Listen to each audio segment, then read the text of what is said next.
It's time for us to start, and we've also formed a quorum. So let's start. Please invite the government officials and the deputations to come in.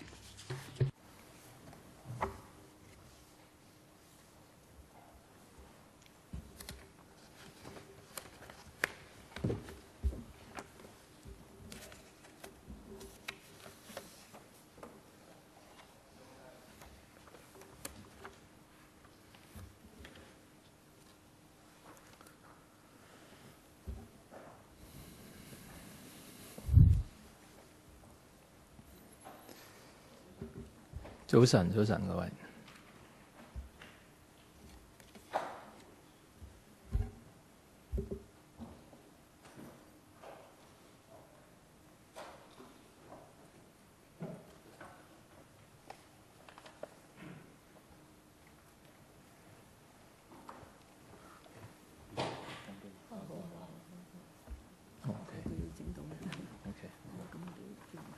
好，謝謝你。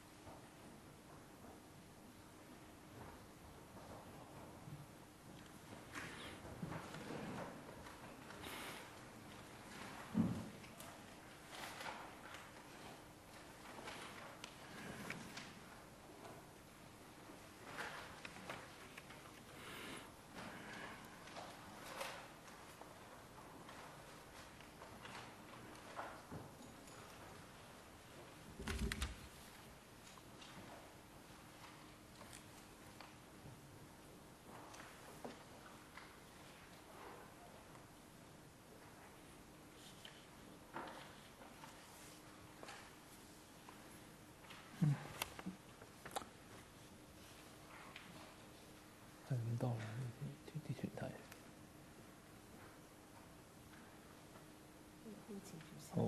好，各位早晨啊，歡迎。Good morning.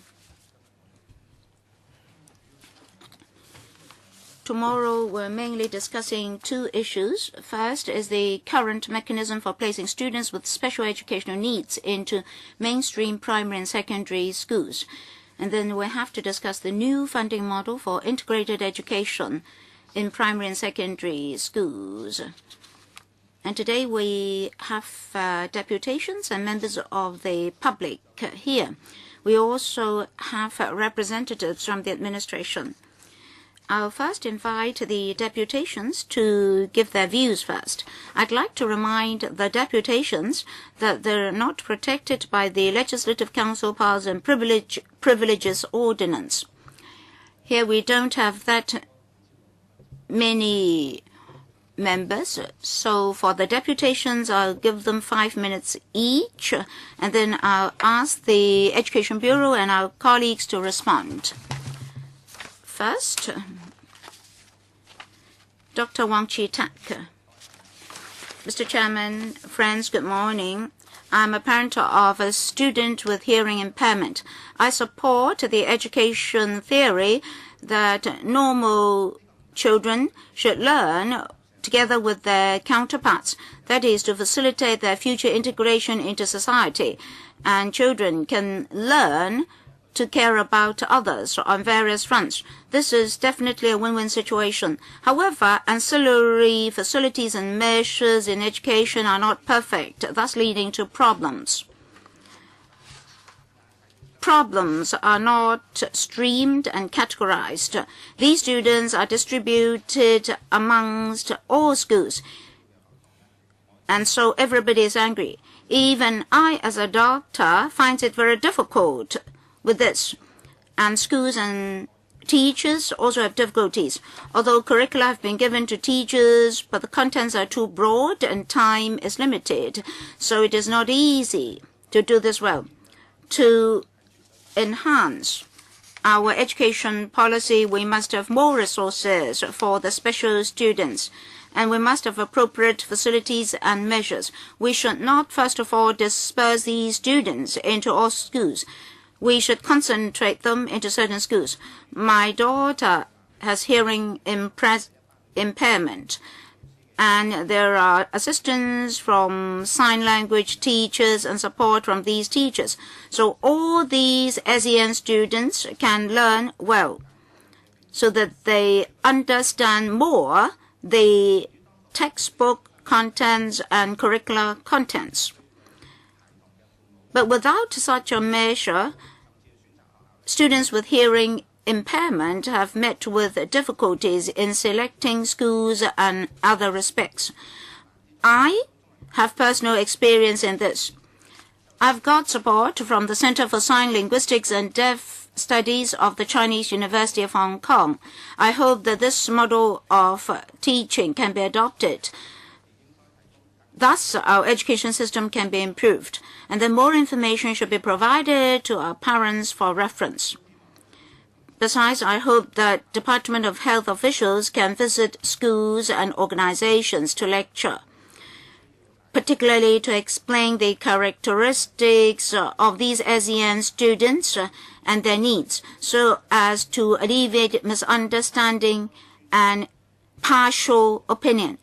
There should also be more publicity to allow members of the public to understand the needs of these children.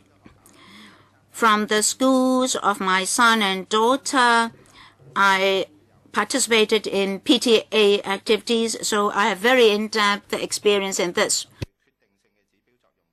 Education is decisive for a person's future. Only by way of education can we upgrade humans. Hong Kong is a rather rich society.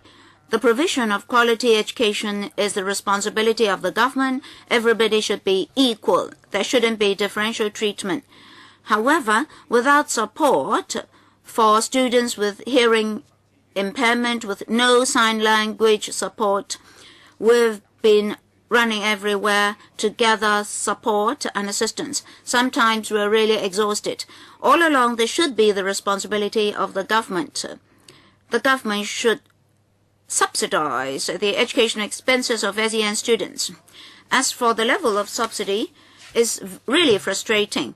The level has not been changed for many, many years. Commodity prices are ever rising, and these SEN students have extra expenses. How can they be happy?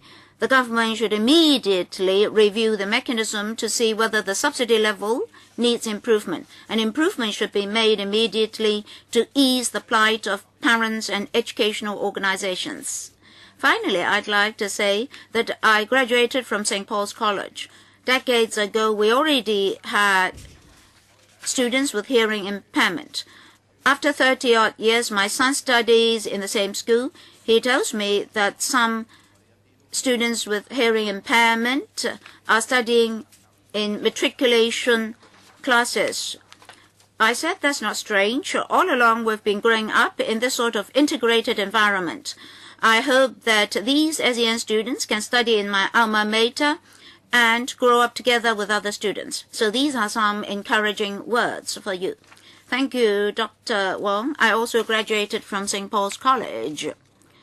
Coincidentally, the subsidy has not been changed for 10 years. Next, Center for Sign Linguistics and Deaf Studies from the Chinese University, Mr. Yu Kan-man. Here, I'd like to reiterate that according to special education trend in the world, integrated education and taking care of SEN students, particularly those with special needs, have been integrated into mainstream schools. Probably in formulating the policy, we did not consider that we would have so many SEN students. So we only consider basic support. But the system has been in place since 1999. Decades have passed, but the subsidy level remains the same. It's still $10,000 per child, but this is only for the most serious cases. For teachers' salaries, they have risen a great deal after 10 odd years. So how can we provide the same level of services to our children? I hope that the government can have a comprehensive review to examine clearly the subsidy regime and to look at the global education trend to see what improvement should be made. And the subsidy rate should immediately be adjusted. Look at CSSA. Even if the rates are not annually adjusted, the rates are adjusted every now and then and at regular intervals. Now, this particular subvention for these children who are badly in need of assistance, how can the subsidy remain the same for 10 odd years? We must have a comprehensive review. We shouldn't put the onus solely on schools. Schools now have to be aware and be responsible for educating SEN students. But to let them do their work well, just a small sum of money won't suffice. Don't tell them that you've given them extra resources and they should do their job well. We should cautiously consider the needs of schools. When they face so many difficulties, how can we assist them to do better? Besides, I would like to reiterate that sign language is very important to these students with hearing impairment. We're not saying that every one of them needs sign language, but sign language is essential.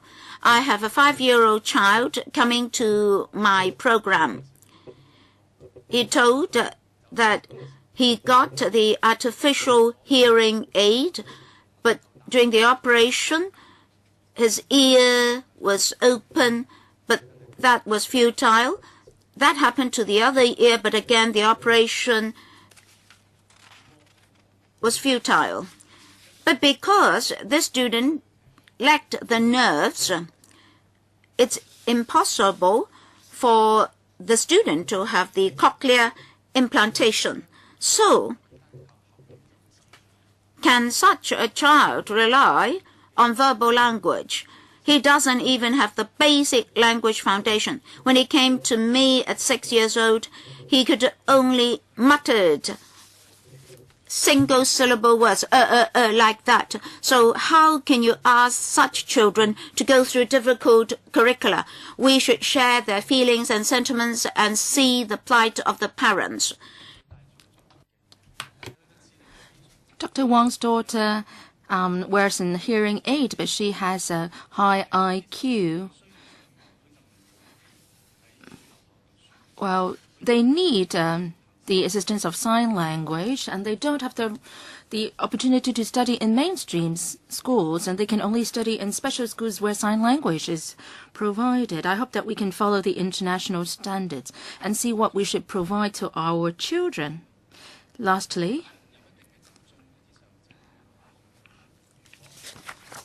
well, we can arrange for students to place in certain designated schools, which can show them more in terms of providing education to SEN students. I have talked to these people. They said that it will help in taking care of SEN students.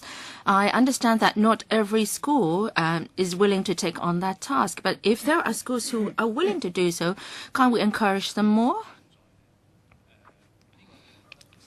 I'm disappointed that this is not being arranged. So I hope that the administration, in terms of IE policy, consider various options for various types of SEN students. We shouldn't be taking a sweeping approach. Thank you, Mr. Yu. Next, Ms. Snowy Choi from Hong Kong Association for Specific Learning Disabilities. Good morning. We want to talk about two subjects. First is we should conduct a comprehensive review on the mechanism for arranging SEN students to study in mainstream schools. Now, there is now a point system where children with siblings studying in the same school can be given favor. But then every child has his unique characteristics. So there is certain unfairness in this mechanism. For young children with SEN, they should be arranged to study in schools near their home to cut down on the hassles for traveling so that they can have more time to undertake training and enhance their self-confidence. And we should provide assistance to SEN students as early as possible. Now, as for secondary schools, the placement system is based on banding, allocation bands. Students are allocated 1 to 3 bands. The EDB says that for various classes, places should be reserved for SEN students. But then under the existing mechanism, the mechanism is based on pre-examination results. So without full support, SEN students perform worse than their normal counterparts. So most of the SEN students can only study in Band 3 or Band 2 schools. They don't have any chance to study in Band 1 schools. So the existing mechanism is unfair to SEN students. Moreover, we understand that schools need extra resources to support SEN students. Now, under the new funding model, we suggest that the EDB model after the Taiwan approach, i.e., for every SEN student enrolled by a school, it equals to 2 normal students.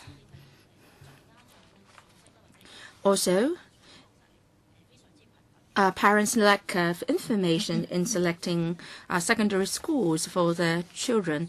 EDB says that they will conduct briefing, and there is some information on the website giving an overview of schools, but then only basic information is provided. There is no information on support rendered to SEN students. For example, what kind of support services are provided SEN students, the number of teachers taking care of SEN students, the type of SEN students enrolled in the schools. So parents do have a difficulty in selecting schools for their children. Now, I would like to turn to the new funding model. We think that under the new funding model, there is a lack of transparency in the usage of funds by the schools. How are the funds used? Are they being used effectively? Well, parents are kept in the dark.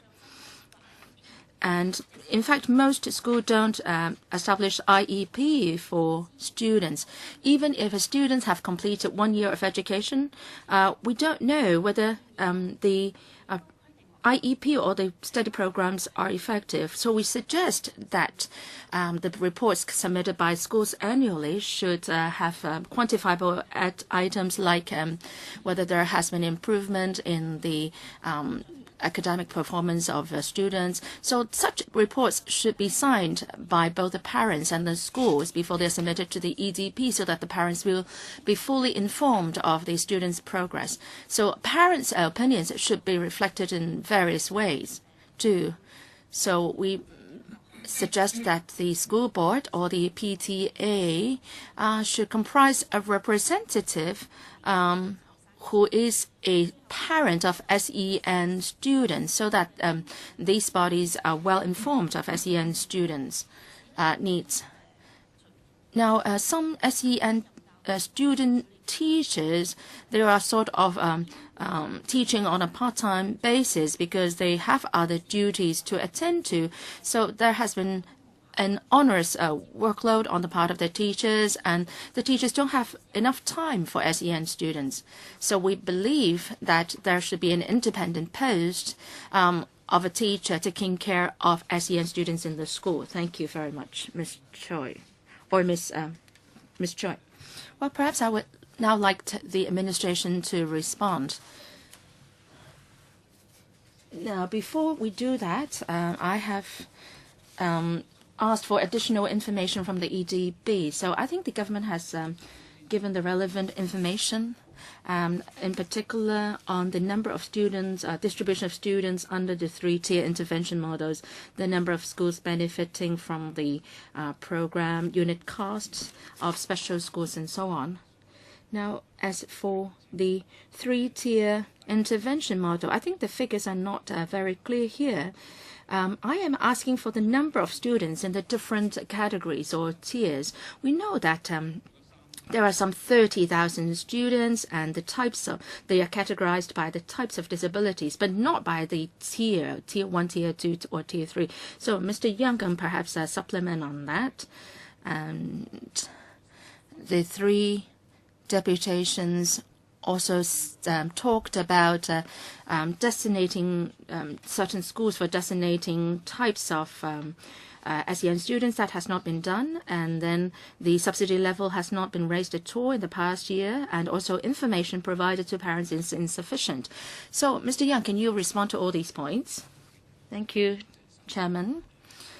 I would like to thank the 3 deputations for airing their views. Perhaps I would not go into the details of the document, because a lot of that has been covered in past meetings. Chairman, you talk about the 3-tier intervention model. Well, it's been a bit difficult for us to set out the figures here, because there will be changes in the 3 tiers, because at certain times in the middle of the year, a student may need enhanced support. So we may have to put in extra resources because of that. So if we have to come up with very accurate figures on the number in each tier, it's quite difficult, because the figures may change over time. Can you take a snapshot now at this particular juncture of time? Well, I don't think you wouldn't have the figures, because you will be giving out resources based on that. I don't think the figures are accurate or can be representative. We don't want to give out misleading statistics. But then if the chairman asks for it, we can go back and try to give you the figures. Well, if the fluctuation is not too big, then please give us some ballpark figures. Can you do that? Well, we've heard your views, or the deputation's views. The first is trying to concentrate certain types of SEN students in certain schools.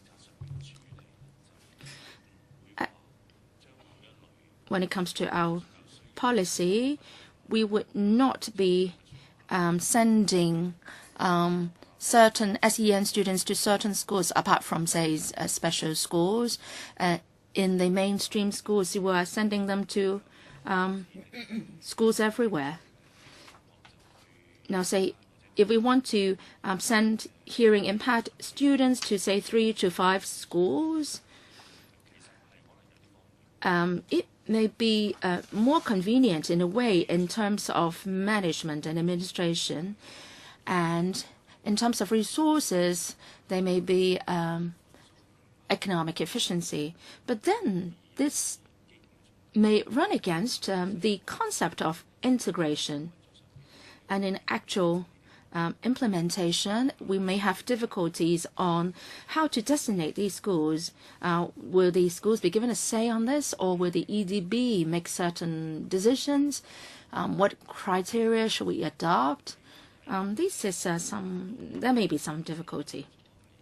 Also, we have to consider now if certain schools are designated to deal with certain SEN students, how would the other students look at these schools? Would they be willing to study in these schools? If no normal children are going to these schools, will the objective of integration be achieved? In fact, we have heard many comments of this sort in our past year. We have weighed the pros and cons, and we're not saying that the present approach is the best. But then if we want to go down the route of designating certain schools for certain SEN students, we have to forge a consensus first. I also agree with Dr. Wong that we should enhance public awareness, because that will dispel misunderstanding. We would step up our publicity, especially in schools, in the education sector, and also at the community at large. Resources, inadequate resources. Well, it's difficult to say at what level of resources should be considered adequate resources. Of course, there has always been demands for additional resources in the society. We have not adjusted over the years a learning support grant. Perhaps it's time that we would do something. We would go back and strive to do something on that front. Now, on sign language education, well, in the last meeting, we did discuss that point as well. We agree that certain students need assistance from sign language in studying, because this is the only way that they can communicate with others.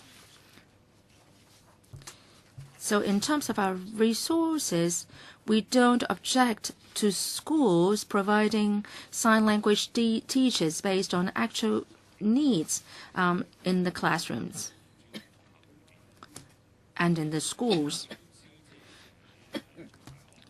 I know that the Chinese University of Hong Kong has, through its program, provided or promoted sign language teaching in a primary and secondary school. But should this be extended to all hearing impaired students? Well, this is something that we have to consider further. And if this is not so, which schools should get it and which should not? This is a policy consideration. Now, in the world, there are different ways and means to help students with hearing impairment, that is, the HI students, and there's no global consensus on which method is the best, because each HI student's degree of impairment is different. Therefore, we need to look into the individual needs of individual students. So in terms of sign language, we have to assess what the actual needs are. All right, we'll wait till what suggestions the deputations will have. As for Mr. Yu's comments, I didn't quite hear him clear enough. Is it that certain schools should not exist anymore? I don't think we have any intention to eliminate any school. Well, I'll ask Mr. Yu to clarify in a moment. As for whether or not the existing admission and placement system is fair, that is, whether or not siblings should be given priorities, we have to look at the whole territory. Why do we give priorities to siblings? That is to facilitate primary students and their parents. If a parent has to take care of two children, it will be more convenient for the parent to go to just one school instead of two different schools. So if you have a sister studying in a particular school, if you have a parent working in a particular school, it will be more convenient for you to be admitted to the same school. So it's not a matter of discrimination. So we have to look at the broad policy in terms of school place allocation. That's why we've adopted this banding approach to have a slight degree of prioritization in allocating primary school places. If schools need more resources, we're willing to give them more if we can be of help. We've organized talks, we have online information, etc. If in any respect we should do better, we're willing to cope. Perhaps I should stop here and further listen to members. Mr. Ho? Thank you, Mr. Chairman. Well, Mr. Chairman, sorry, I have clashes amongst meetings. I'm attending 3 meetings at the same time. So after speaking, I'll leave and then I'll listen back to the recordings. Now, there is this not so relevant question. When the LegCo wanted to hire sign language interpreters, we learned that in Hong Kong, there are different streams of sign language or different systems of sign language. So we may not have a very uniform system. So I'd like the experts here to tell us whether there are differences between Cantonese Sign Language and Putonghua Sign Language, and whether or not even within Putonghua Sign Language there are also different schools of thought. Now, we would like the Education Bureau to give us more resources, but if there are different streams, then like dialects in the verbal language, if we are going to have more and more differences without uniformity, sign language may go astray, so to speak. It's just like the memorial service for Mandela recently. Do we have a uniform teaching method among schools insofar as sign language education is concerned? Then in future, if we are to do promotion and publicity for sign language, we won't come up with so-called different dialects for the sign language used. So I'd like to know more about resources also. Mr. Yu, first of all, by differences, there are only differences in terminology only. Even in normal language, we can have different terms meaning the same thing. We've been studying this for over 10 years. In Hong Kong, we're using the same set of sign language, the same set of grammar.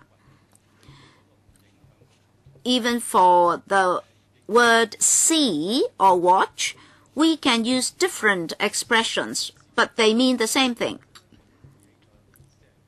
So children may get together and create their own sign language. Oh, that means their own trendy or fashionable expressions or terminology. That's correct. Anyway, in the development process of students, there's no question of the children creating casually and randomly their own sign language. We do have one system of sign language. It's just in the past, HI people did not receive any sign language education, so they might not know the actual circumstances. But in HI education, HI people could finish diploma programs. It's just like in overseas jurisdictions, we also have professors with HI. So that has nothing to do with sign language. Now, what about Cantonese Sign Language, Mainland Putonghua Sign Language, and Taiwanese Mandarin Sign Language? Do we have an institution to gather together global sign languages? Well, even for the simplified characters on the mainland, they still have different versions. For our sign language, do we have to unify with those overseas? In Australia, the UK, and the USA, they use English verbally. But in these different jurisdictions, they have different sign language systems. Don't worry, if we attend international conferences with HI participants, these HI participants can get together and communicate amongst themselves.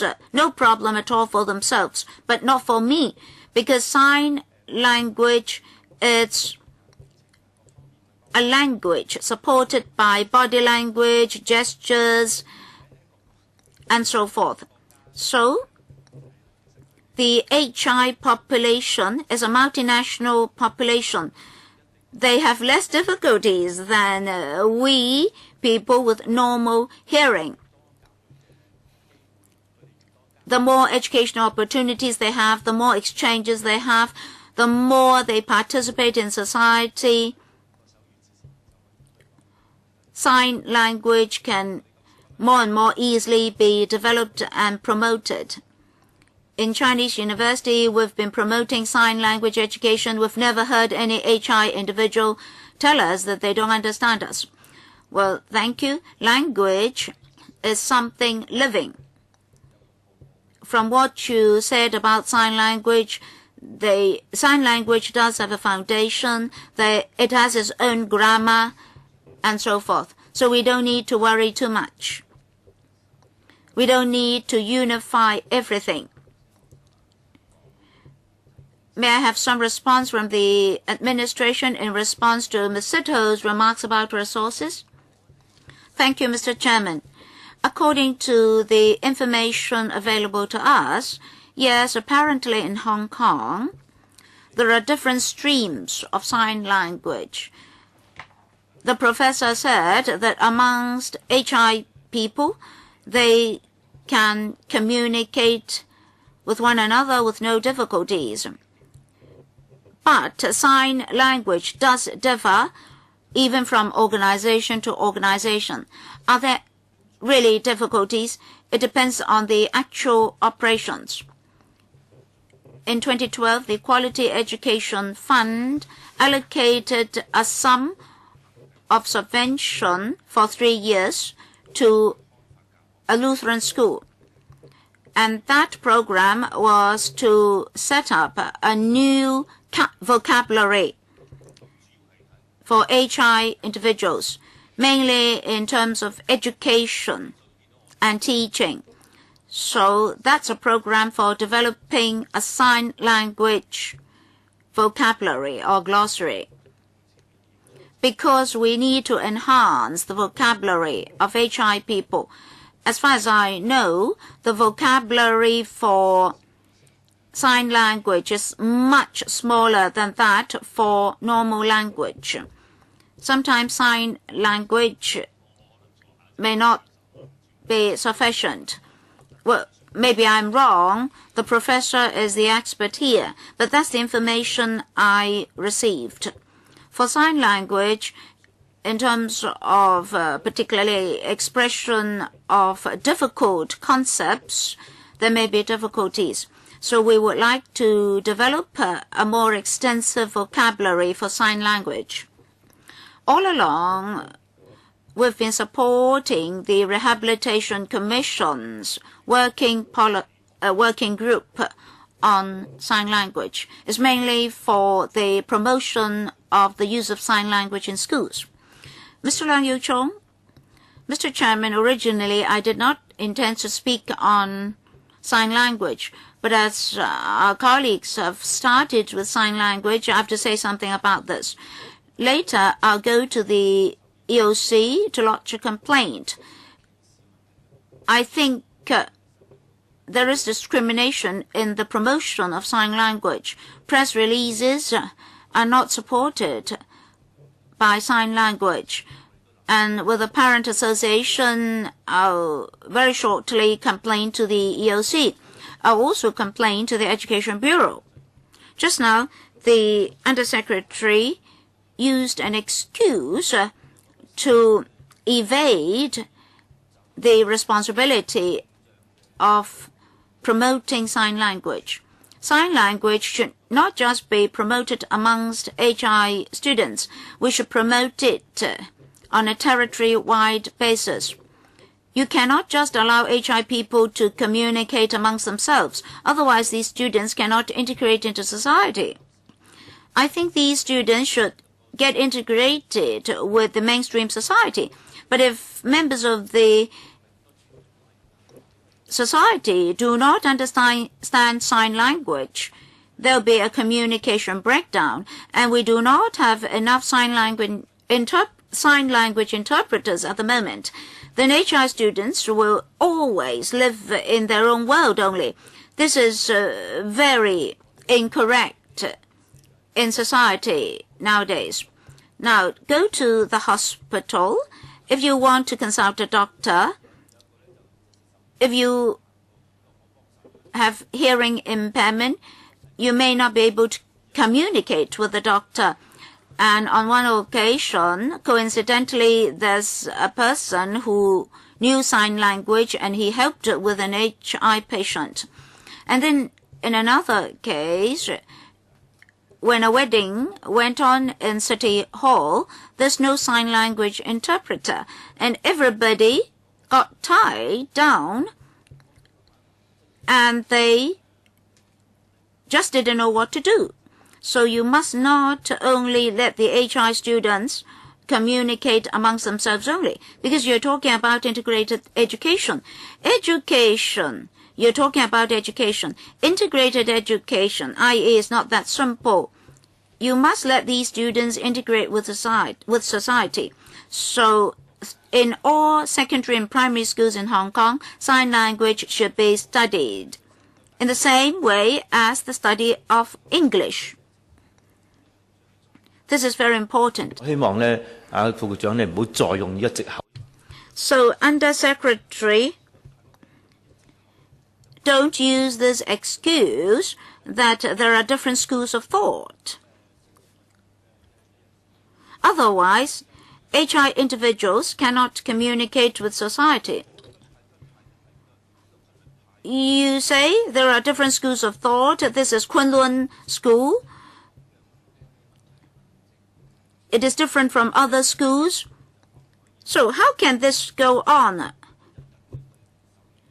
What's your question? I suggest that the administration introduce sign language programs such that other students can communicate with HI students, because we're talking about integrated education. Don't be partial in your remarks. When I go to the EOC, I'll also complain about this. I also have other questions. Should he answer my questions first, or I finish questioning first? Well, you'd better ask the other questions as well, because today we're talking about placement of students and the new funding model. Of course, Sid raised this issue first, and we're now on the issue of sign language. But I think we'd better go back to our theme today. That is school selection, rights, transparency in information dissemination, funding model, etc. But then the funding model has something to do with sign language education as well. So apart from sign language, what other questions do you have about the 3-tier intervention model? Well, but before I talk about that, I hope that you can help parents whose kids are studying mainstream schools, but if they feel that they would like to go back to special schools to study, please give them as much help as possible. Well, a lot of parents told us that the ASEAN children suffer a lot in mainstream schools. It is a lose-lose-lose situation. Schools, the parents and the students all have to suffer if they can't adapt to the study life in the mainstream schools. So I hope that you can open up more and allow ASEAN students to go back to special schools to study if there is a need. Secondly, I think the 3-tier support model is good because you are trying to provide help at different levels based on the different needs of the students. It's good, but then we are lacking manpower, we are lacking support, so that doesn't work. I have the same experience. My class has 21 students, and I can't deal with the SEN students. Now, if SEN students are grouped into groups of 3 or 4, then I think it will enhance the teaching effectiveness. But then there is only one teacher, so how can he or she handles these 2 different groups?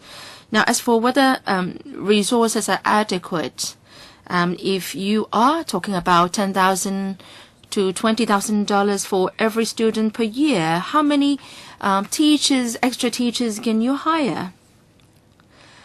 And even if you hire people, they are not serving SEN students full-time, so that creates a lot of difficulties.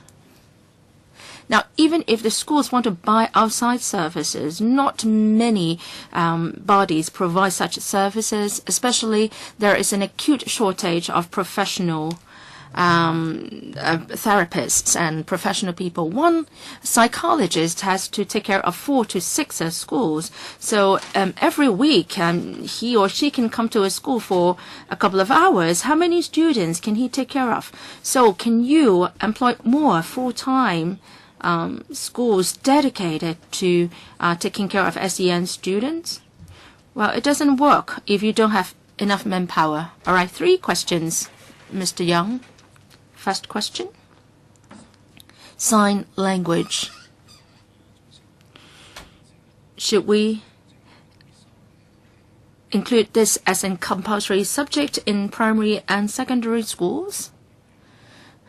Well, when we consider this, the different streams of sign language is not a consideration. What we are thinking about is the curriculum design for a primary or secondary school student. What are the subjects he should learn? The number of subjects he should learn. So we are thinking along that direction. So I have to go back and check whether we have ever seriously considered whether sign language should be made part of the curriculum in primary and secondary schools. I have to go back and take a look. If we want to get that done, I think we should really consider it seriously. I appreciate Mr. Leung's views from the perspective of enhancing integrated education, but we also have to consider, given the time limits of a curriculum, and we have to think carefully about the ratio or proportion of different subjects in a curriculum. I think we have to ask the curriculum development colleagues on that. Now, about SEN students going back from mainstream schools to special schools, I think we have discussed that in the meeting before the last. I've talked to my colleagues on this, and as long as there is expert advice suggesting that the student should go back to the special school, and with the consent of the parent, we are most willing to help an SEN student to go back to a special school. We have to tread carefully because an SEN student studying in a special school may be affected in his learning. In a way, the curriculum is sort of restricted in a special school, so we should not entirely rely on the parent's choice. We should look at the angle of taking the best care or best interest of the student. Well, I have come into cases about expert opinions, and that the educational psychologist has to make an assessment, and if the IQ of the student is 70, he must study in a mainstream school. Now, if his IQ is below 70, then he can go to study in a special school.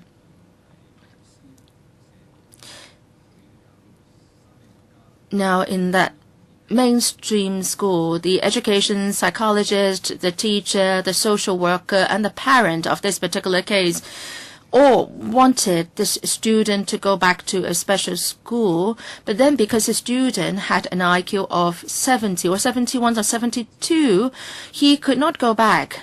Well, you have been very strict on that. Now, even if that assessment was made by the Child Assessment Service of the DH, and that the expert also made the suggestion that he should go back to the special school. That was not allowed, given that the IQ is above 70.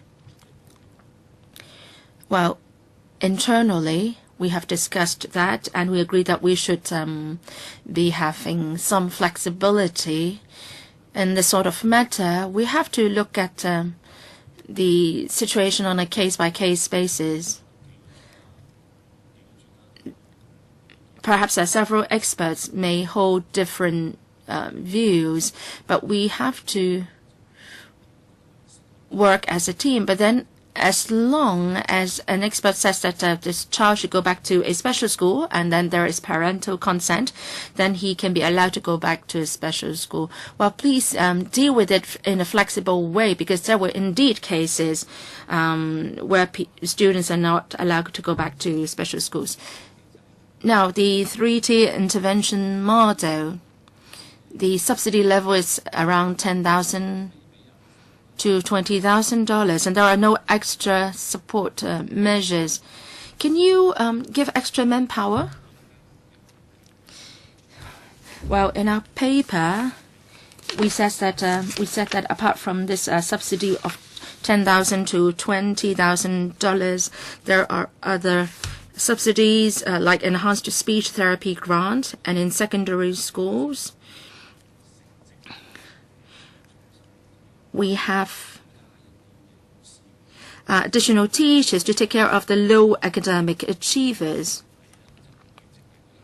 So it's not just $10,000 or $20,000. It's a whole package of grants and subsidies. Can we give more? Of course, we can consider that. In particular, the level of LSG has not been adjusted in the past 10 years. Chairman, I would like to follow up. I will not dispute your saying that resources are always inadequate.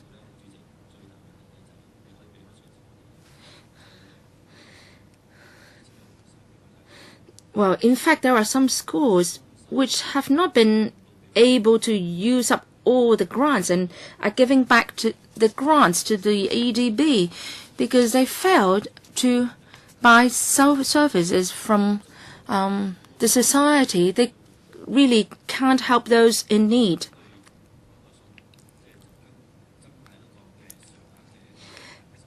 But then if you give them an extra teacher, then the situation is very different. If they have this extra teacher, then they can make full use of this teacher and help alleviate other teachers' workload, and that can really or actually be utilized. So instead of giving them a grant, why don't you give them a person, an extra teacher? Well, I agree with that. I think this is a part of a pilot program on IE, but then has been changed later to the new funding model. Yes, that was at the time of when Fanny Law was the director. Yes, can we consider returning to this model? I think it would be better off by giving extra manpower instead of money to the schools. Are there schools which have not used up all the grants and are giving the money back to you? This is very surprising if that happens. Thank you, Chairman. Well, there were indeed schools which have not fully utilized all the grants and resources. The Undersecretary said that while we give the grant on a student number basis, but then the school has the flexibility to deploy the resources as a whole. So there are schools which have not used up all the money. So we do have colleagues providing advice to schools on how best they should use their resources. Now, as for whether new teachers should be added, actually in different areas, we have given schools extra manpower. So, the situation has improved. For secondary schools, the number is 14.4, and then for primary schools, 14. So we are prepared to look at how additional resources should be given to mainstream schools with the ultimate objective of helping the SEN students. Can I follow up further, or should there be a second round? Oh, please. Yes, please be quick.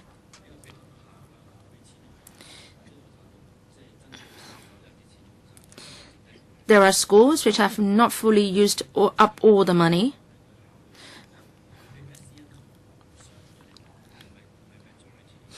When a school principal considers the issue, the SEN students are a minority. So in terms of deploying resources, a principal naturally puts the resources on the majority students, i.e. the able students. So they are not willing to spend a lot on SEN students. Secondly, I agree that the situation is improved a bit with the additional number of teachers added. But then I'm asking that dedicated teachers be given to take care of SEN students. You are not deploying your resources in the areas most in need. Well, when the pilot program was launched, the additional resources were added based on, or the additional resources were in the form of teachers. But why we changed it to this latest model? Because sometimes we believe that the schools need money rather than teachers. So maybe the schools need to buy services rather than having an additional teachers to take care of the SEN students. Now also, the number of SEN students in a school varies from 1 year to another. So if you bring in additional teachers, and that will be able to, it will be difficult to cope with a situation where there is a change in the number of SEN students. If you say that it's because of a lack of money that certain services have not been provided, then in future we can enhance the level of subvention. Just now, Ms. Wong mentioned that some schools fail to use all the money given to them. I'd like to look into that. What's the picture at the moment in this regard? Now, let's not talk about the salaries of the teaching and administrative staff. Your subvention covers this three-tier subvention model or intervention model. But is that subvention integrated with the block grant? Overall speaking, to what extent is this underspending serious? Say, is it that some of them underspend by 5%, 10%, 15%, or 20%? We'd like to know how many schools have been underspending. Mr. Chairman, thank you for your question. Perhaps I should say this for this learning support issue, we do examine how schools use their money. We encourage them to use up all the subvention. If the subvention is not used up, the balance will have to be plowed back to our bureau. So we'd like to know the extent of underspending. For the time being, we don't have the details. Can you provide us with information after the meeting? Says 800 out of 1,000 schools have been underspending. I would be very much taken aback why is it that the schools have resources but don't use them? Well, we don't have the details here, but every school has to submit financial report to the administration. Every year, they have to submit audited accounts to the administration. So for this learning support grant, the LSG, we do have annual grants to schools. And the LSG has to be used on SEN students. According to my colleagues' contact with schools, roughly speaking, if a school has planned for the procurement of services, if a school wants to do something, but later there may be changes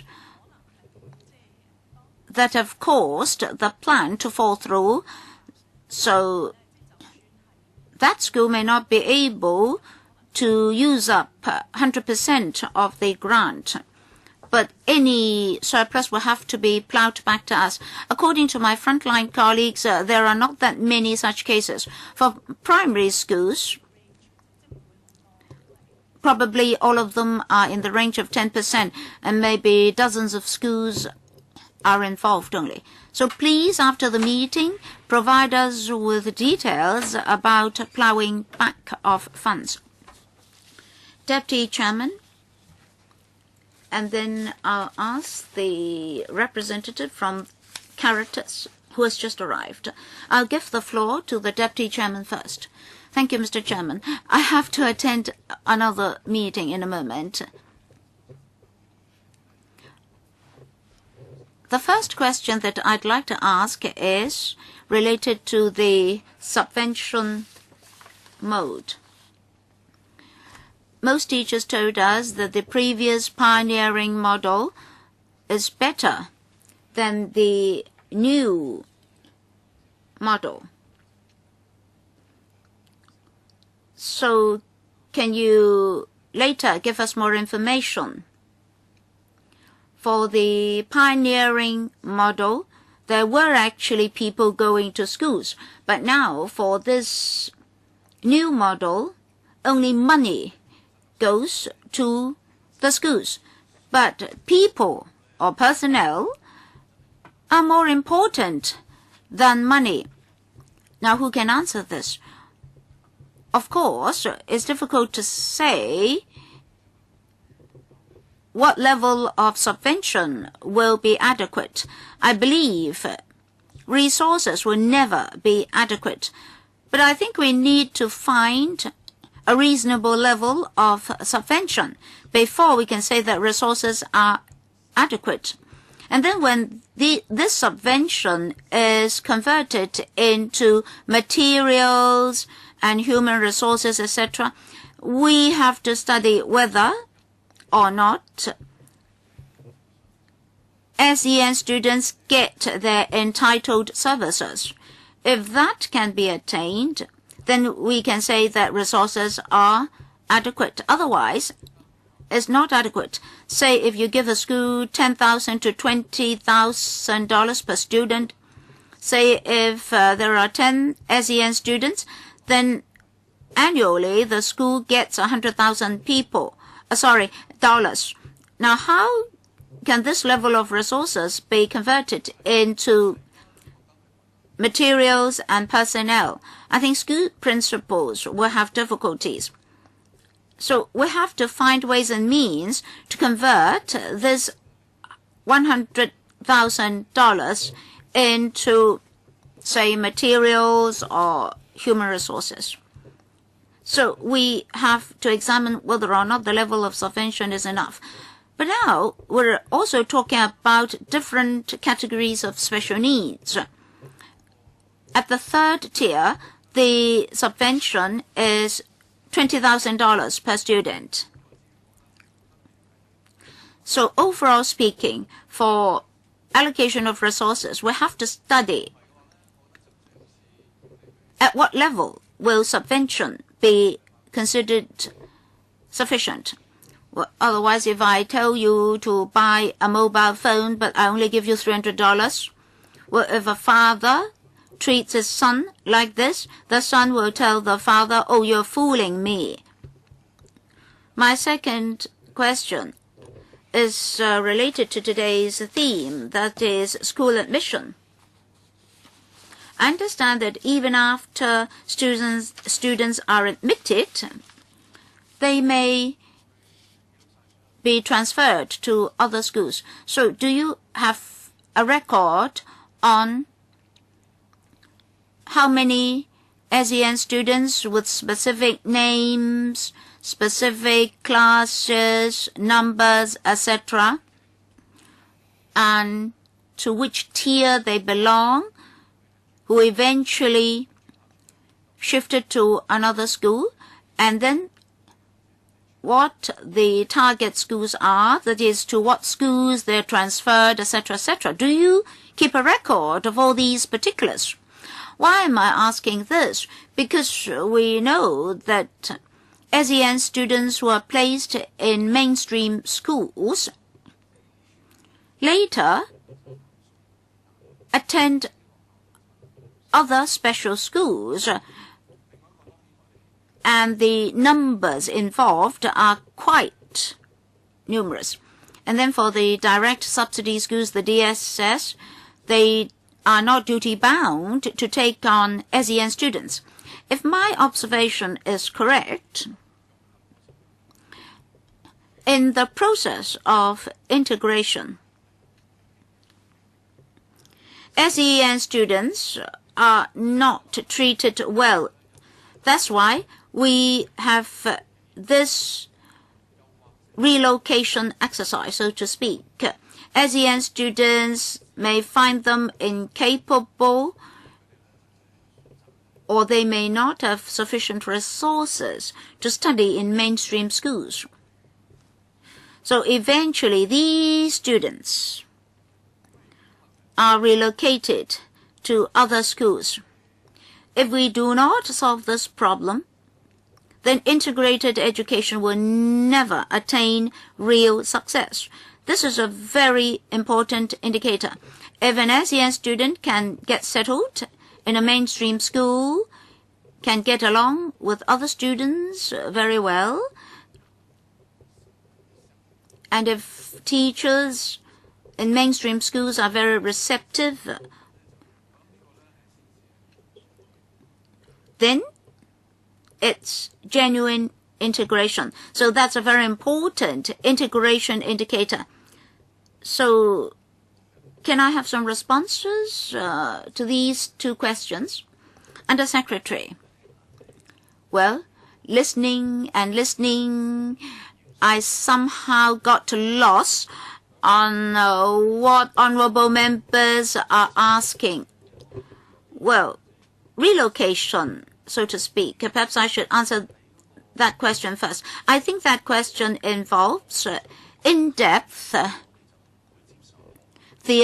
theoretical aspects. Well, one scenario is unacceptable. That is, a school driving away an SEN student solely because of his special education needs. So, if any parent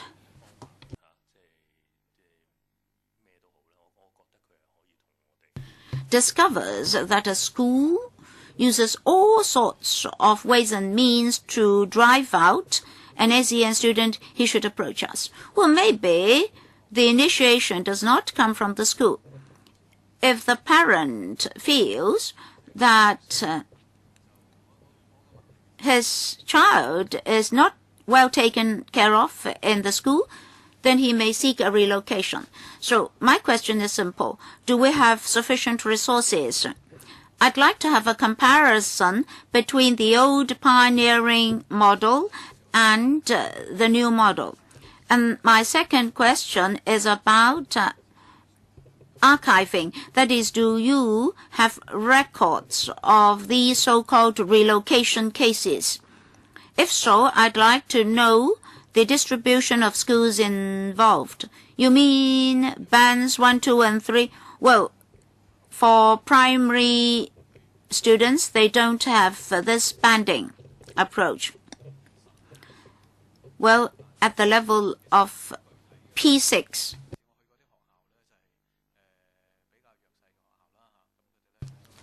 for the more vulnerable schools, so to speak, they take on a lot of ASEAN students and ethnic minority students. Maybe over half of the students in a class are ASEAN students. So they are actually doing more for ASEAN students than ASEAN schools.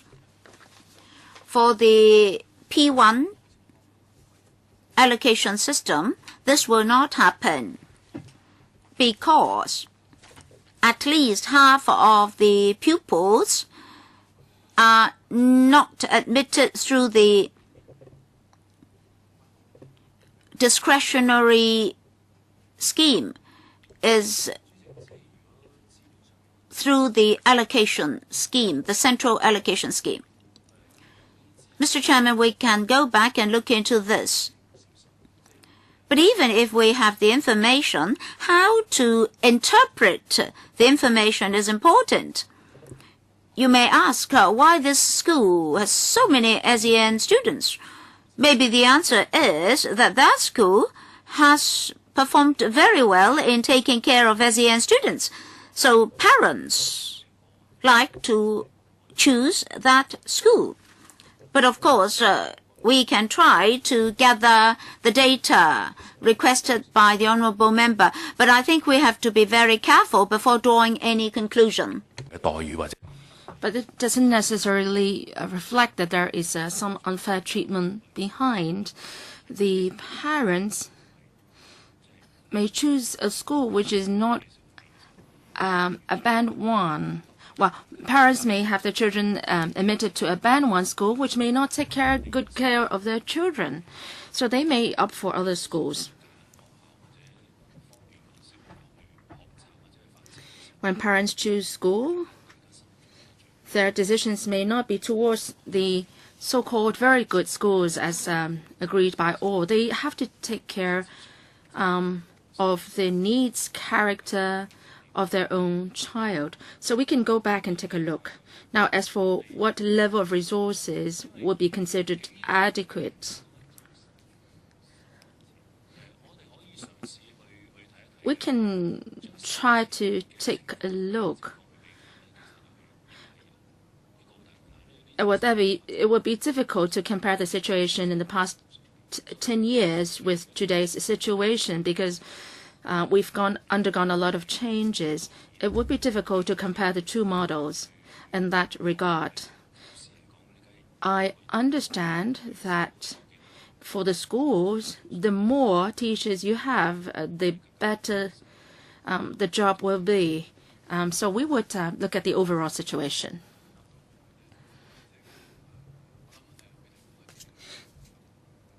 So you would be providing information on the old pioneering system, right?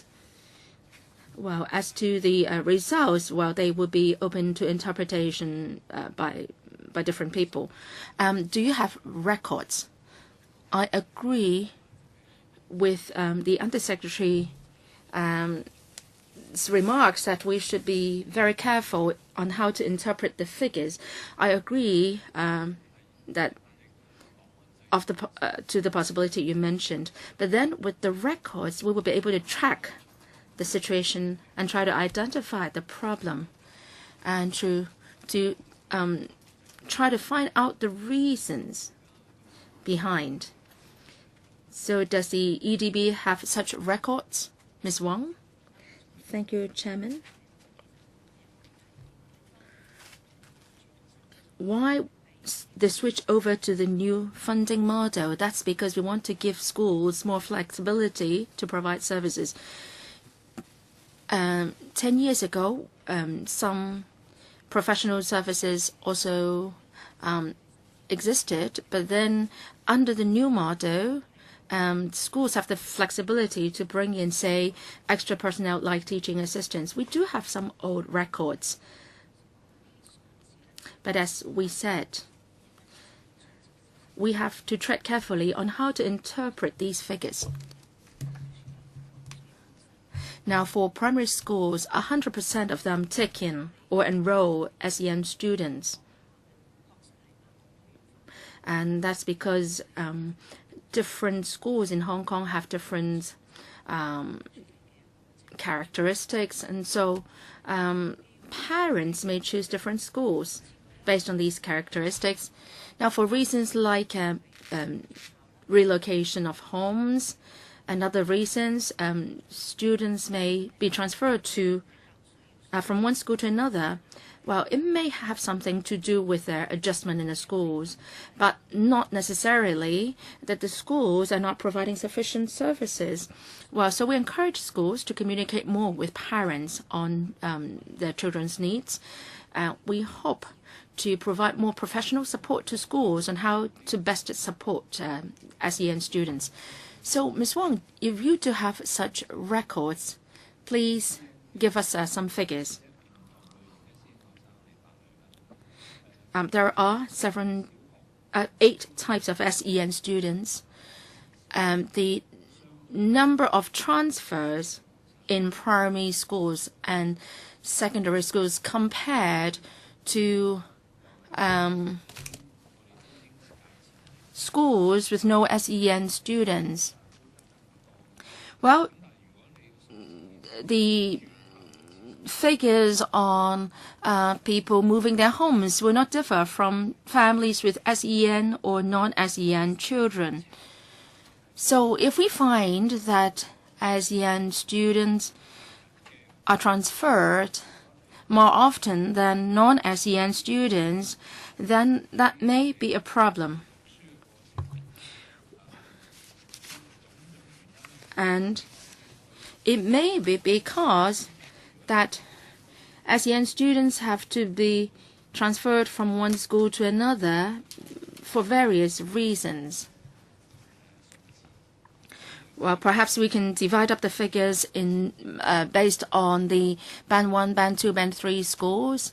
And then ultimately from the figures, we may find out that ultimately all the SEN students have moved to Band 3 schools, and that may be a problem. So can you provide such sort of figures? Well, we really have to go back to take a look because we've got some 30,000 SEN students, and if we have to look individually on the situation of the transfer of schools, and that may take a long time. So we will go back to take a look at the records and see what statistics we can pull out. We can't do it on an individual basis. Well, I understand that. Well, you can do some or come up with some statistics based on certain random samples. Can you do that?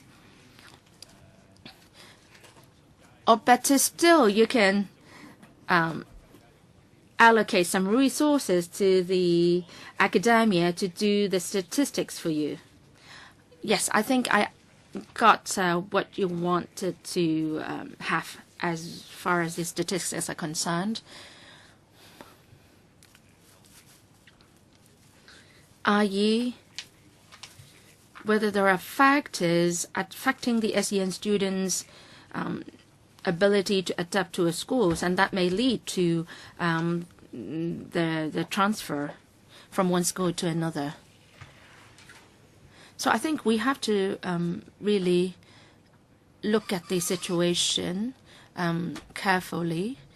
And apart from the situation of the individual schools, we have to look at the system as well, because it has everything to do with resources and also training and the awareness of the schools. I want to follow up on the question of records. Would the records include information on what level of support the student is receiving? Yes, we do have that kind of information. So can you provide information on the first part of the question raised by the Vice Chairman, i.e., the manpower and the resources provided under the old pioneering model, the teacher-to-student ratio, as compared to the support given under the new model today?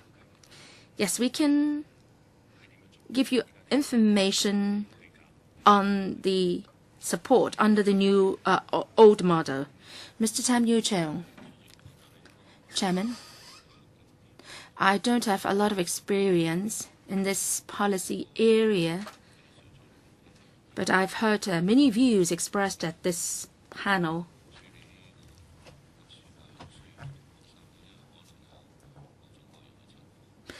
SEN students may be in various situations. We can't adopt a sweeping approach towards them. There are pros and cons with students studying in mainstreams or special schools. One of them is that teachers have extra workload in taking care of SEN students, and SEN students may affect the study life of their abled counterparts. So how can we deal with this better? If they are placed in special schools, would that work for the best interest of these students? These are the questions that we have to consider. A simple question is,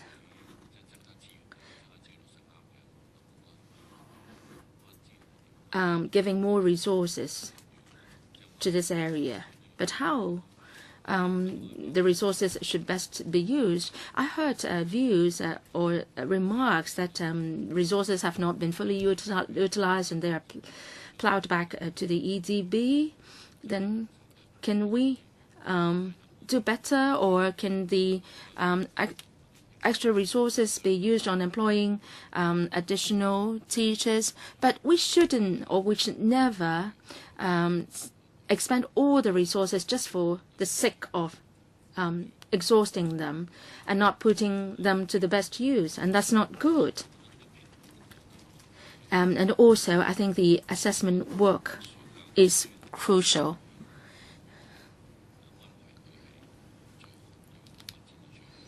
And should the SEN students be placed in Band 1 school or in schools of other bands? So we should do a thorough and detailed job of assessing these SEN students.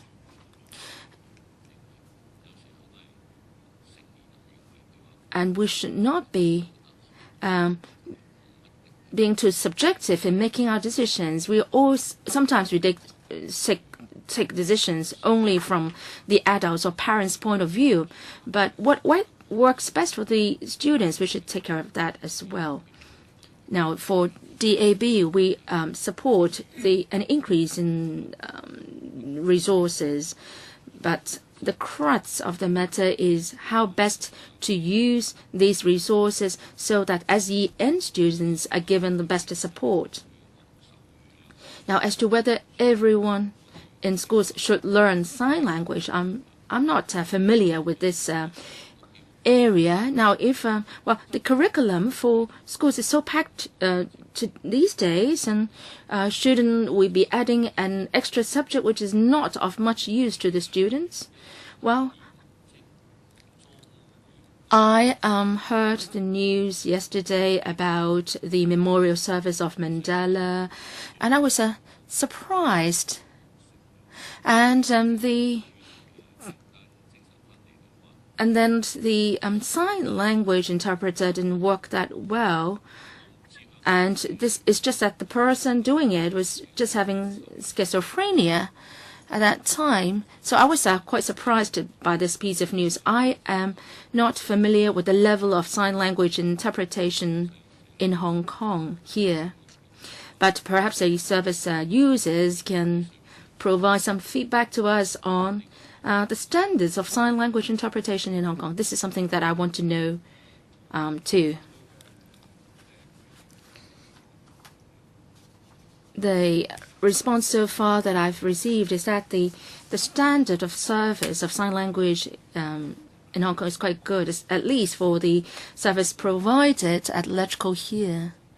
So I don't think the situation that you mentioned will happen here in Hong Kong. Of course, we agree to an increase in resources. The Undersecretary also mentioned that the level of subsidy has not risen in the past decade. What is the level of depreciation here? So do you have any plans in this regard? You said that you would strive to do something. So in the policy address or the budget, would you be making some suggestions? And what is the extent of increase proposed? I would like to thank Mr. Tam for his several points. In terms of resources, all along, we have communicated with the sector and the stakeholders, and we are fully aware of their requests for extra resources. We have taken a detailed look at the issue, and we believe it's time that some adjustment be made. As to the level of a rise, well, we are still discussing that. So once we've got a concrete proposal, we will update the sector and the electrical. Now, as to why some schools have not fully used the resources and have them plowed back to the EDB, this is something that we should study in greater detail. We have to examine whether or not there's sufficient support for SEN students.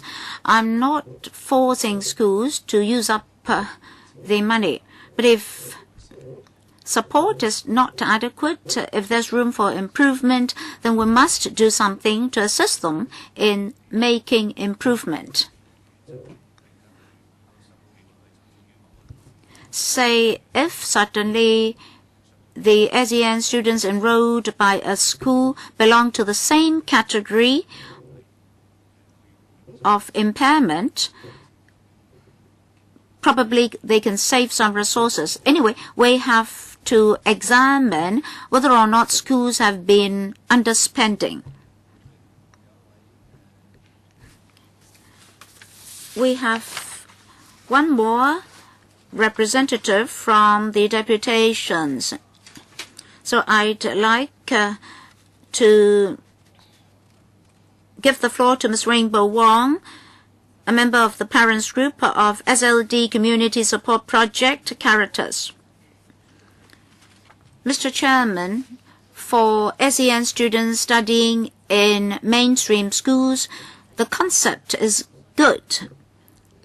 But very often, as these students have special education needs, support has not been enough.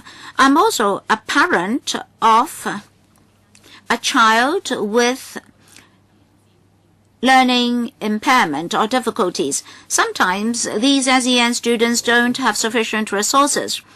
Very often these schools are adopting the school-based approach. If they're mainstream schools, the Education Bureau won't give them extra support or resources. And very often the personnel involved have not received training in that regard, so they just don't know what to do. And traditional methods are used. For example, SEN students are criticized very frequently. They may have to be punished. Teachers may punish them by asking them to stand outside the classroom, etc., etc. My son also suffered from such happenings. So the Bureau has not been giving sufficient support to these schools. So schools don't know how to handle these SEN students, how to handle them and teachers have not been given support. The parents do not know the avenues of seeking assistance. So very often we have to go here and there to seek assistance. We watch lessons and we ask schools whether they have any special support for these students. And some schools even told us that they did not have such students. My son was assessed in the Department of Health. That's fortunate for him because as a result, he got some introductory sessions on how to select secondary schools. And we even had a sharing from mainlanders. And schools also sent representatives to these sharing sessions. And then we came to know which schools are willing to enroll SEN students and which schools will provide what support and assistance to these SEN students and how they are different from normal mainstream schools and what mainstream schools are willing to enroll SEN students, etc., etc. So if these promotional talks can be organized more frequently, it would be very helpful. Otherwise, parents and their children may eventually end up in a school that bullies, so to speak, SEN students. My child has ADHD difficulties. He has writing and reading difficulties. Not much support was given by the school. He came home to face homework himself, a huge burden or load of homework. So support has not been enough. Small classes were run by the school to do preparation for the students before they actually attend classes. But it's only for English and Chinese. It's only advanced notification for these SEN students about what they're going to learn in class. But then there are these students who have not been identified yet. They also have learning difficulties.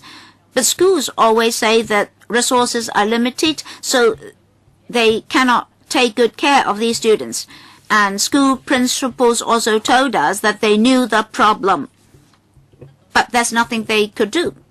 And we don't know the level of individual grant for a student. Well, how's the money used and at what level should my child be subvented? I don't know. I know nothing. And schools do not consult parents on how to use the money. And we don't know how much of the subvention has been used on us. As for the Education Bureau, can it run some extension services for us? For parents, if we are to get our children into tutorial classes, it may cost us $200 per session. And tutorial work has to be done on a long-term basis before they can be effective. And so we would like to know what avenues of services we have. Well, a number of issues here. Information is one. In terms of school choices. At the moment, you have a guide for school selection, but that's not very helpful to parents and students. For example, how many SEN schools there are, how much support. Such information is lacking from the guide.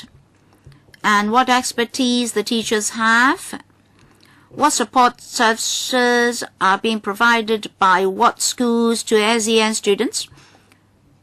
No such information. So how are parents and students to choose the right school?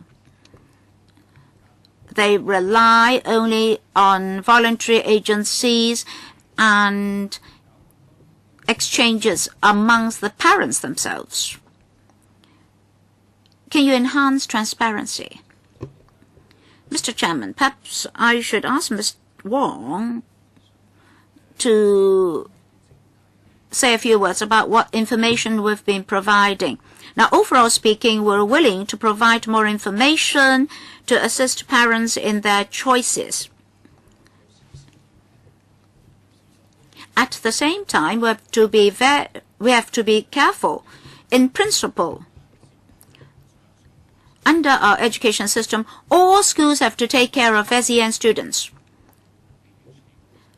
A school may not be taking care of ADHD students at the moment, but if such a student is enrolled, the school has to develop and train experts to assist these ADHD students.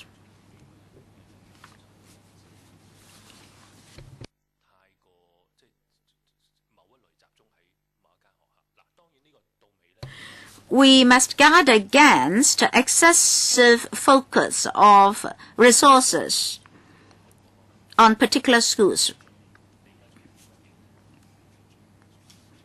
So, if you look at the emphasis of a school at the moment, that may not be too helpful in helping you with a choice. Ms. Wong? A school has to conduct mid-year assessment on SEN students. It has to consult parents on their opinion on the support services provided. Such reports are uploaded to our website, so parents can browse the guide as well as our website for such information. For the parents of SEN students, we organize annual parent sessions for them. For P1, allocation of places and entrance to or admission to S1. For those students who have been assessed by the hospital authority, we run 4 sessions a year to assist parents in choosing schools. And Ms. Wong mentioned one of the sessions that she attended. Should we enhance transparency in information dissemination? We agree that we should do more in terms of publicity and promotion so that parents and members of the public understand the importance of integrated education. In your guide, can you provide the number of SEN schools as well as their categorization, the number of teachers trained, the level of training, and what special support is being provided to SEN students, and so forth? Well, some schools have set out all these information for the reference of parents, but most schools don't provide the information. Can you make this a standing format for information dissemination? Because when parents have to approach each and every school for the information, their effort may not be fruitful. And you're talking about 30,000 odd such students. And I don't think you can entertain all 30,000 odd students and their parents. So would you consider uploading the information onto your website? Well, Mr. Chairman, for the 4 sessions I mentioned is for the new P1 pupils, so not 30,000 odd. And for some schools, we ask them what student support services they are running. Of course, each school is different. Each school has its own characteristics. A school will emphasize the special support they offer to these SEN students. I see from the guide that some schools do provide the particulars, and schools do set out the number of trained teachers they have. I'd like to know the percentage. I understand that 10% is the prevailing percentage, but I think that's the minimum. Will you also provide information on the standard of training or level of training, say for HI students, students with special learning difficulties and so forth? Would you provide the breakdowns on the number of teachers trained? Say if I have a mentally retarded child, I may not know which school has specially trained teachers for this. Well, I think the guide is limited in coverage. It may not be able to contain all the details, but the number of teachers trained for special education is included in the guide. And the percentage of teachers trained is also set out. As for the number of trained teachers, I believe for every school the number varies from year to year. Well, if you're talking about 2013-14, you may have a specific number, but then when it comes to 2014-15, the number may change. So for each discipline, the number of trained teachers, even known, may not be very helpful. Well, just now the Undersecretary said that in terms of information dissemination, he'll try as far as possible to cope. He'll provide as much information as possible to facilitate parents in their choices. At least parents can narrow down the scope of choices before they discuss with each and every school. But so far, well, you were telling us that the information is adequate, and then there are changes all the time, and information cannot be made accurate, and so on. So I really don't know what support measures, additional support measures you're going to put in place. Ms. Elizabeth Quat, I'm not very familiar with the subject, but then I have exchanges with 2 to 3 special schools, and I talk to the principals and the parents.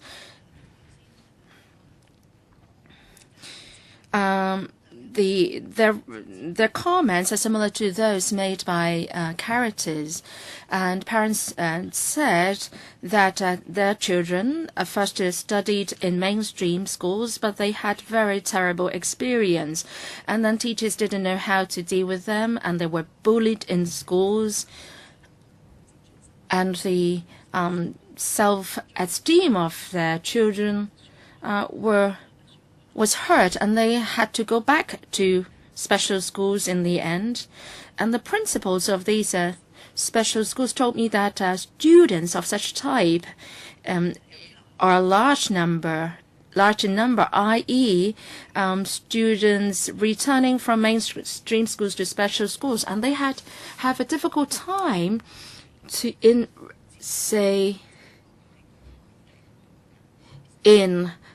helping these students in going back to a normal curriculum. So I thank the deputations and the guests for sharing your views this morning. After hearing your views, I'm a bit worried. The Undersecretary said that mainstream schools which enroll SEN students have the duty to train up themselves so that they have the professional expertise to teach the students, and they should provide adequate support to them. The problem is this. Some schools may believe that they do have the capability in this regard, and the schools may believe that they can direct some teachers to undertake certain training. Well, there are so many different types of SEN students. No one teacher can grasp all the knowledge and can deal with all sorts of SEN students. So actually, dealing with SEN students is a profession in itself. So all right, the school takes in so many SEN students and they hand over these students to this particular teacher and she has to take care of them.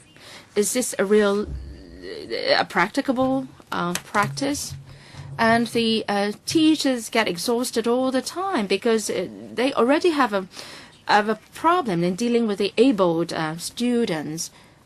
Do they have the time and dedication to take care of these other group of students? Now, if they can't deal with them effectively, then the SEN students will just become guinea pigs, and the efforts are bound to fail. So can the EDB consider this? Can you talk to the schools and try to identify schools which are really dedicated or committed to education on this front, and they may have certain experience and certain commitment, and they have teachers who have the commitment to do this. So if you identify these schools, you can enhance support to these schools so that they can really do the job properly. Now, ideally, of course, every school can handle SEN students. This is nothing but an ideal. Now, experience tells us that, well, this kind of model doesn't work. So can you change your mindset? Just ask those who are willing to do it, and then enhance your support to them. Now, if the schools do a good job, then the parents will know that these are the schools suitable for their children, and they can have an easier job in making school choices. So the parents will not be worried if their children study in these schools, and they would not be worried that their children will be hurt in a certain school and then they have to be transferred back to the special school. And actually, every school principal in the mainstream schools tells me that they are not ready yet, and their teachers haven't got the adequate training, and sometimes it's because that the enrollment number is insufficient in a particular year, so they are willing to take in the SEN students just to make up for the shortfall in enrollment numbers. So these are all the situations that we are facing. Now, all this morning, the EDB told me that you are already doing a good job. Now, we asked for more information to be put on the website. Then you told us that the space on the website is limited. Wow, how can you say that? On the website, there is no limitation on space. I've been working on websites for many years. I don't think what you said is reasonable. So, for every issue we raised, you have not given one single answer. So I didn't originally plan to speak up, but then I was so angry, so I had to speak up. You are not taking account of the real situation here. Parents don't know how to make their school choices, and the principals and teachers in mainstream schools are having a hard time, and special schools said that they are inadequately equipped because they are now taking in a number of students transferred from mainstream schools. So many problems. So with the administration, please face up to all these problems and come up with solutions. And don't tell me that you will stick to your old policy even if it doesn't work. So I think parents, all the parents, see where the problem lies. But then our very smart government officials, they have a different perspective from ordinary people, and they have a different mindset. Chairman, the integrated education policy is a process, and we haven't reached the goal yet. We're still far from reaching it. But then we have gone far also from the starting point. So I think IE is getting more accepted in the community. Of course, individual schools and teachers may not still accept this IE policy, and their mindset needs to be changed. I'm not saying that we are already doing a good job, but we have come a long way from the starting point, and we've done something for the children. So I think our overall direction is correct, and we are willing to make adjustments in the way as suggested by the members. Now, one member asked about designating certain schools for specific types of SEN schools. So that takes us back to the beginning of our discussions. We don't think that this model can't be considered, but as I said in the beginning, we have practical considerations to take heed of, and we have to have more thoughts on the pros and cons of the various models. Now, as for the transfer from mainstream schools to special schools, we take this as a failure, but then we should take heed of the fact that parents do have the choice of sending their children to special schools, and there are cases where the parents choose to send their children to mainstream schools while the expert advice is for them to go to special schools.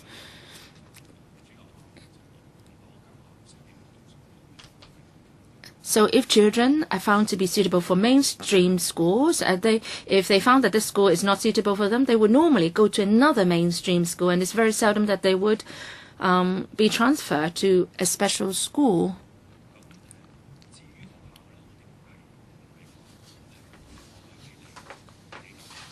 As for the schools, we are not leaving everything up to the schools to work on. From our perspective, we are providing all sorts of support to the schools, and every year we would discuss their cases with them. Perhaps I would defer to my colleague to elaborate on how we help schools and how to help assist them in enhancing their expertise. So in the interest of time, I think we shouldn't be discussing this anymore, because we are bound to finish in 10:30. It's time that I do a sum up.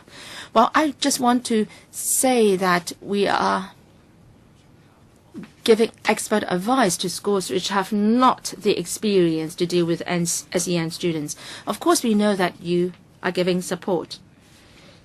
Now, as to the question of designated schools for specific types of SEN students, this is a core issue. Now you are going along the track that all schools should enroll all types of SEN students. This is impossible. They don't have the expertise. But then you insist on your ways.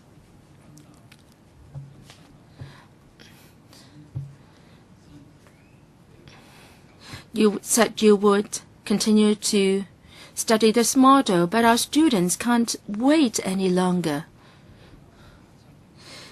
IE started in 1997, and then after the pioneering program was implemented for 3 years, we switched to the new funding model. Well, for A&E departments of hospitals, we also have a triage system. But then in the schools, we are asking all schools to be experts in all fields to deal with all types of SEN students. So this is unreasonable. And I think you should conduct a review on this specific issue. I think this is a fundamental issue, and I think that the administration should face up to this issue. A so-called triage system, or should all schools be asked to attend all types of SEN students? If we do not make a decision on that point, all other talks are of no use. So, should we be making more suggestions on that issue to the administration? The EDB seems to take along the track that everyone should sort of smelt steel. So the quality of steel produced, of course, is very bad because of this. So I would now like to ask the Electrical Secretariat to take a look at how overseas jurisdictions are doing in this respect, and especially on the part of whether legislation should be drawn up. I think it's about time that we finish the meeting. I've got 2 minutes left. Let me try to sum up a bit here. The administration said that it will provide further information. The Vice Chairman asked several questions, comparison of the two models, the sort of migration or relocation of SEN students. Well, this is very tragic, I think. And also the clawing back of resources to the administration. The Undersecretary also said that he would strive to raise the level of subsidy. So we'll wait for your good news then. As for the transfer of students from mainstream schools and special schools, there are a number of cases. The Undersecretary said that you would deal with them flexibly. As for transparency and information dissemination in terms of resource usage and subvention level, parents don't know where the $10,000 or $20,000 have gone.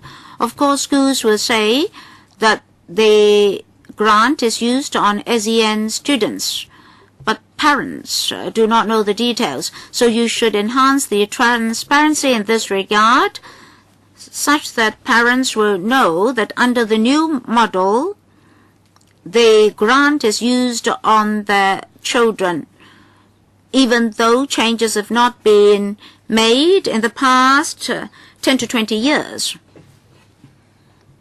Sorry, the speaker is not coming through. For the ESF schools, they are quite successful in absorbing SEN students. Just like the South Island School, they've adopted a different practice. Perhaps the government can give us a paper on the successful examples. Why did they succeed? Is it because of resources, teachers, or what? I observed that in some cases they have 2 teachers attending to one class.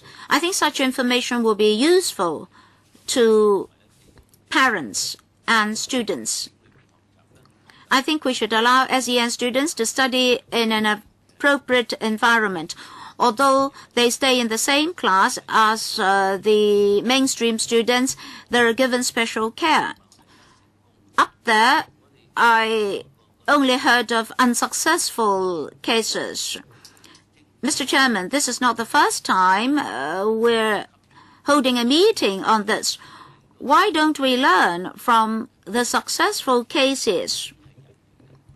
These are not metals. These are human beings. For other students, you can afford to have incorrect policies and then rectify them later. But for these SEN students, if you adopt a wrong policy for them, these students will never be able to learn what they would like to learn. Well, I just cited South Island School. Please let us have a look at it. Mr. Sheikh has made a suggestion. Concerning Mr. Sheikh's remarks, the ESF schools have special arrangements. The government has a special grant for them. The grant is for the school. So we should look at resources.